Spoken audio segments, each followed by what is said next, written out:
Desde el grado en Conservación y Restauración de Bienes Culturales de la Facultad de Bellas Artes de la Universidad de Sevilla, vamos a acercarnos al proceso de elaboración manual de los carteles cinematográficos.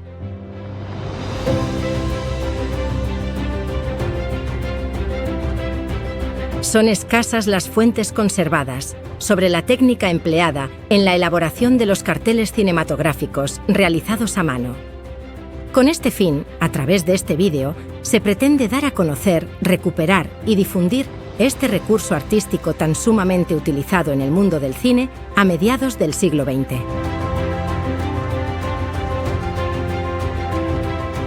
La elaboración de la cartelería cinematográfica tradicional consistía en un proceso artístico.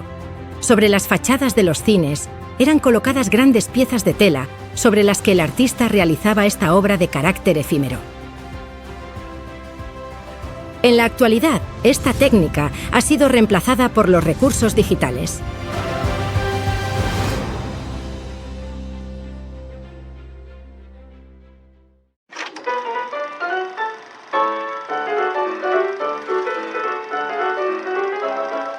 La historia del cine comienza como un invento revolucionario, de la mano de los hermanos Lumière, a finales de 1895, en París, y como recurso de marketing del mismo, el cartel.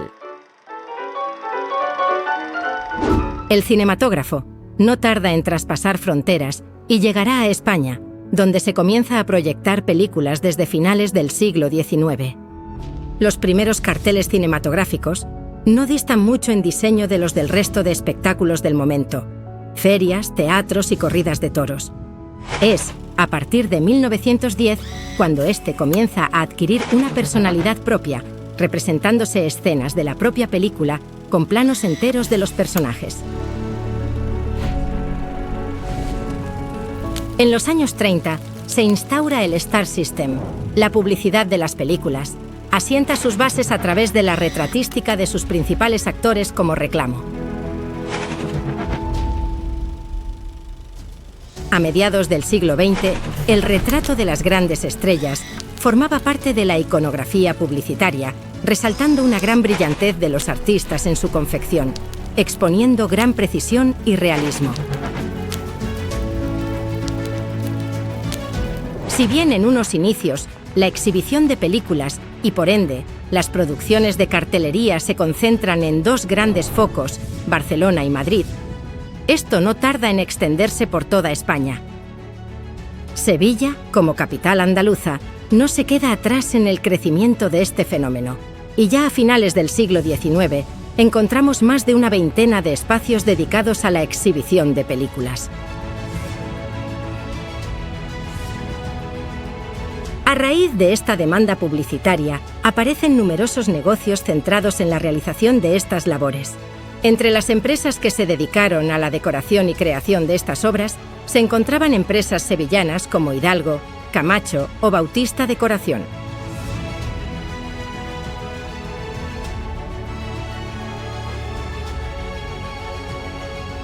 En esta obra, contamos con el testimonio y las experiencias de Antonio Bautista Durán, profesor de la Universidad de Sevilla y colaborador en este proyecto, quien tuvo la fortuna de formar parte de la empresa Bautista Decoración.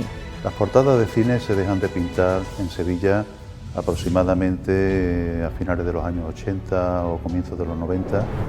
No puedo precisar el año exacto ni la última portada que pintó mi padre, porque en un incendio he perdido mucha documentación, pero calculo que sería paralelamente a la aparición de las nuevas técnicas de impresión digital que fueron sustituyendo poco a poco a la publicidad que se hacía a mano, tanto en vallas publicitarias como en cartelería en general.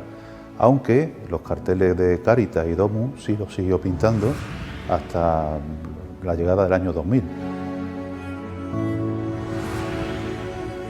El tiempo que duraba la exposición en la calle de una portada de cine era exactamente lo que duraba la película. Normalmente podía ser una semana, 2 semanas.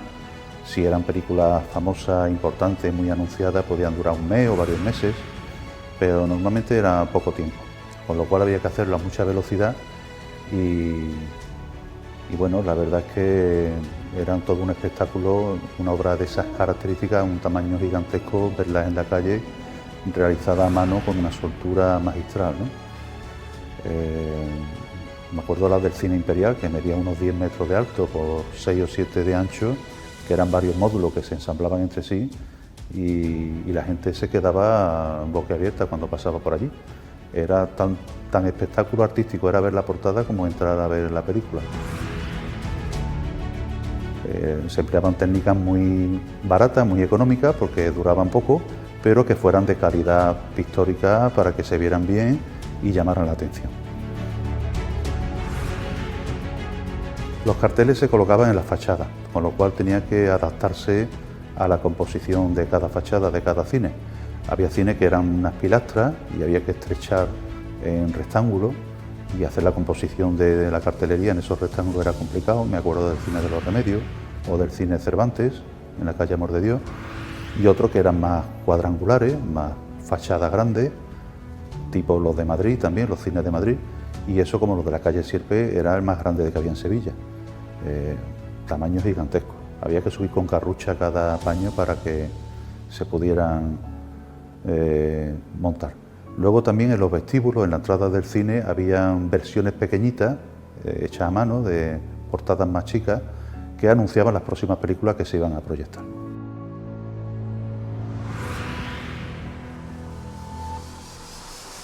Las técnicas de montaje de estas portadas en el exterior eran fáciles, se usaban soportes muy livianos, como los soportes de tela y bastidores, o paneles de madera de poco peso.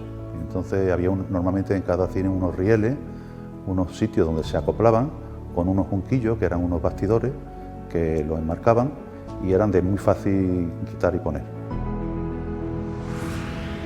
Mi padre empezó a pintar en agencias de publicidad, Baltri Decoración y tal, pero rápidamente se independizó y creó su propia empresa, Bautista Decoración, y los primeros trabajos fueron en la estación de autobuses del Prado de San Sebastián, de Sevilla, y junto a los murales que estaba pintando Juan Miguel Sánchez, él hacía anuncios de productos, de marcas, y bueno, toda la gente que llegaba a Sevilla veía esa publicidad pintada en las paredes, ¿no? Se empleaban materiales baratos y económicos, además de ser ligeros para que el montaje no fuera complicado. Se tenían que fabricar juegos de bastidores con sus telas o los paneles, pero eran materiales económicos.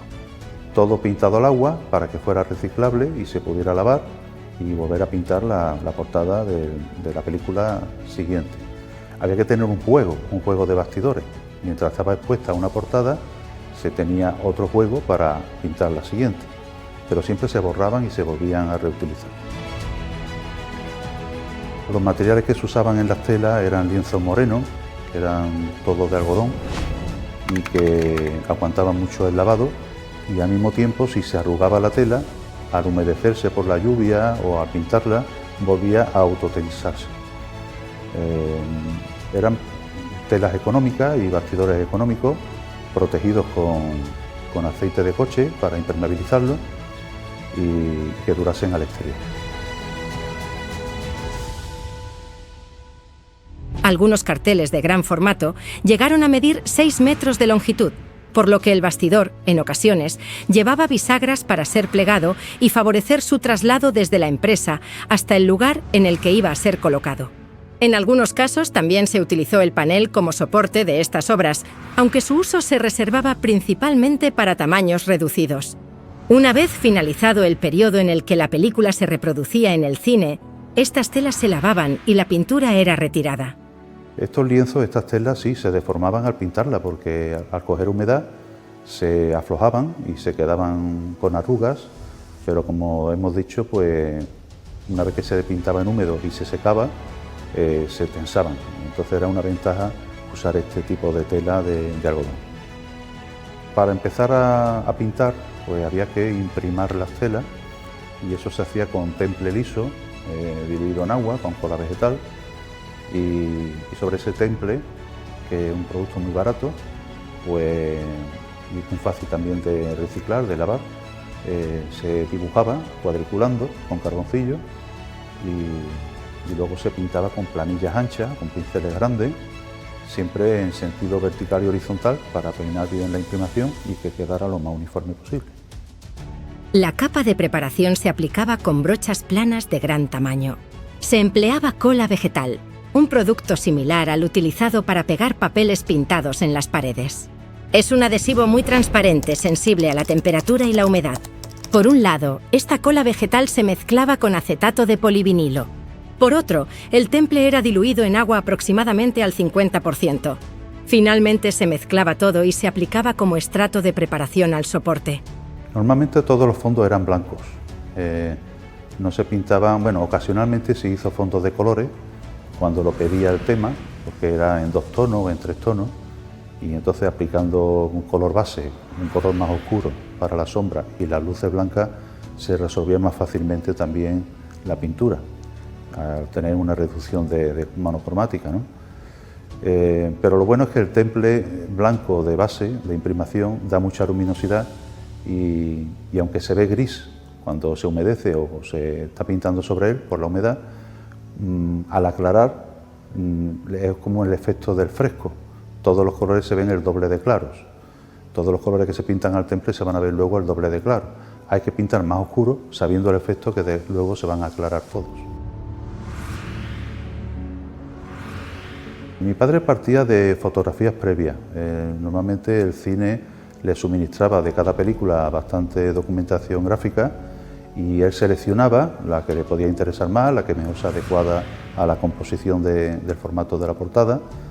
Y bueno, una vez era muy escaso ese material o era muy pequeñito y tener que ver detalles en esas ampliaciones pues costaba mucho y había que poner mucho del autor, de inventar cosas, ¿no?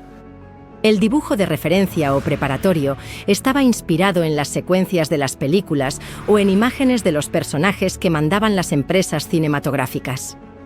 Podían estar impresas en blanco y negro o en color, en tamaño A4, y si eran muy pequeñas no tenían muchos detalles. Generalmente estas imágenes se cuadriculaban directamente. En ocasiones, previamente se hacía un boceto a lápiz o color, cuando la composición era distinta del original. Después, era traspasado al gran formato a carboncillo, con ayuda de la cuadrícula a lápiz para que no desapareciera cuando era eliminado el carbón. Tras estos años de usar la cuadrícula aparecieron los primeros proyectores. Recuerdo que el suyo fue un proyector de opacos al principio. Eso requería que teníamos que poner cortinas en el taller para que se oscureciera la habitación y se pudiera ver, si no, no había manera de verlo. Pero la ventaja también de que retirando el proyector podías conseguir la ampliación que tú querías, ¿no? Luego ya salieron los proyectores de retroproyección, de transparencia, y también las usamos porque eran muy útiles y permitían hacer composiciones. De cada fotografía se hacía una transparencia en acetato y podíamos hacer nosotros composiciones de varias cabezas, unirlas, acercarlas, alejarlas. Daba mucho más juego el retroproyector de transparencia que el de opacos. Él utilizaba muchos tipos de productos. Inicialmente los primeros eran la marca Icusa, los pigmentos Icusa, con cola vegetal. Pero cuando aparecieron, recuerdo, los colores fluorescentes al agua, me acuerdo de la película Montaña Rusa, de Steven Seagal y Timothy Bottoms, que se hizo en el Imperial también, y ahí utilizó pigmentos fluorescentes, que le daban un aspecto más tridimensional. Las cosas parecía que se salían de la portada y además se veían de noche. Pero después de experimentar al principio con esta cola vegetal y con estos pigmentos Icusa, se pasó a lo de la marca Nerca y usando ya no cola vegetal sino acetato de polivinilo. En fin, ocasionalmente también le echaba aceite a las pinturas para hacer emulsiones, si tenían que durar mucho tiempo y se tenían que conservar más, para que aguantaran más a la intemperie. También usaba el añil, muchas veces el dibujo de carbón lo pasaba con pincel, la línea azul, eso fue ya muy al final, pero porque aprovechaba muchas veces esa línea de dibujo en la pintura. Sus pinturas las elaboraba a mano, él hacía las mezclas y yo se las hacía también, y todo era a ojo, no había una medida porque dependía de la transparencia que se quisiera conseguir con el color o la opacidad. Unas veces trabajaba con veladura, otras con pintura opaca, pero bueno, Lo importante es que, ya digo, se reciclaba todo y esas portadas, una vez que se había desmontado, había que tumbarlas en el suelo y con la manguera y el rastrillo cepillarlas para quitarle toda la pintura. Los pinceles que se utilizaban eran pinceles grandes, pero no eran lisos, no eran de pelo fino, eran de pelo grueso, de cerda, los que se usan al óleo, y siempre eso, estamos hablando de portadas muy grandes que necesitan rellenárselo con pinceles bastante grandes.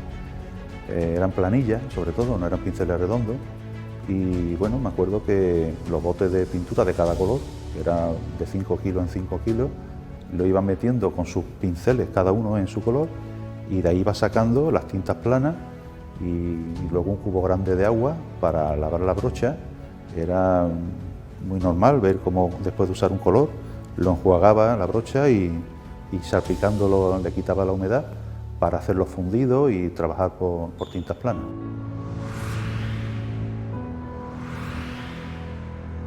Él tenía un truco que creo que fue invención suya, que era conseguir un aspecto de aerógrafo, de fundido como de óleo, utilizando pintura al temple, pintura que siempre produce un efecto de tinta plana, como podemos ver en los carteles de Semana Santa, de feria, de Sevilla, de esa época. Y él, manteniendo húmeda la tela, conseguía, empezando por las tintas oscuras, luego las tintas medias y las tintas más claras, los colores más claros, iba luego con una brocha húmeda, fundiendo una tinta con otra, y hacía unos peinados y una volumetría espectacular.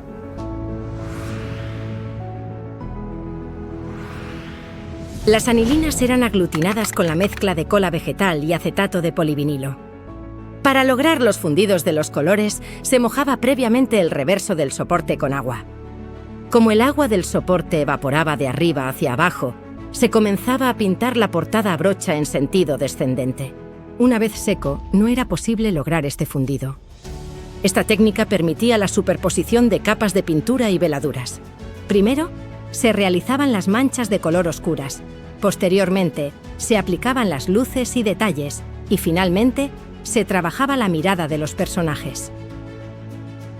Los carteles no tenían protección, ni se barnizaban ni nada porque duraban poco tiempo y había que borrarlos luego. Solamente cuando se sabía que una película iba a durar mucho tiempo, me estoy acordando ahora de la película Tiburón, de Spielberg, pues le agregaba un poquito de aceite a la mezcla y hacía una emulsión para que el pigmento aguantara un poco más y si había muchas lluvias persistentes no se corriera la pintura. Y no era mucho aceite, yo creo que era un chorroncillo pequeño, pero con eso pues sabía que luego iba a costar más lavar la tela, pero se aseguraba de que si la película iba a durar unos meses, pues que aguantara ese tiempo y además le daba un cierto lustre, más efecto todavía de óleo, a los fundidos que él hacía. Dado el carácter de obra artística efímera, estos carteles no eran protegidos con un acabado final.